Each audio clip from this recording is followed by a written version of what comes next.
First example in finding the area of a plane region. Let's find the area of the region bounded by the curve y equals x squared, the line x equals -3, and the x-axis. Let's plot the curve y equals x squared. When we substitute x values, we obtain y, and the curve is a parabola. We're also given with line x equals -3 and the x-axis. The region R is then bounded by the given quantities. We will find the area of this region. There are two solutions for this case. For solution 1, we will use vertical rectangular elements. We're dividing the region into several rectangles or subintervals.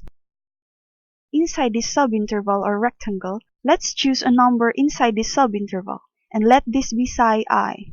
On top of this number is a point on the curve with coordinates psi I squared. The width of this rectangle is delta ix, and the height is the point on the curve which is psi I squared, such that we can obtain the area of this ith rectangle. And to sum up the area of all n rectangles, we have this Riemann sum. The limit of this sum as norm approaches 0 gives the measure of the area of the region. And the limit of the Riemann sum is a definite integral. So the area A is calculated by integrating x squared dx from -3 to 0.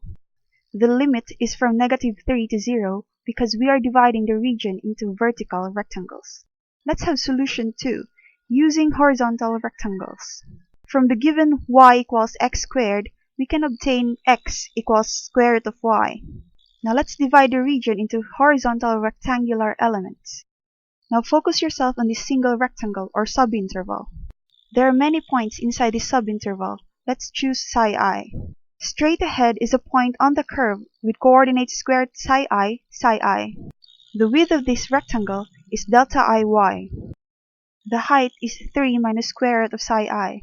Why? Because the length from the origin to the line x equals -3 is 3.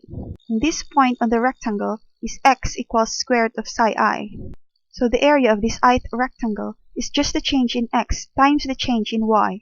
So summing up all the n rectangles, we have a Riemann sum, and the Riemann sum is a definite integral.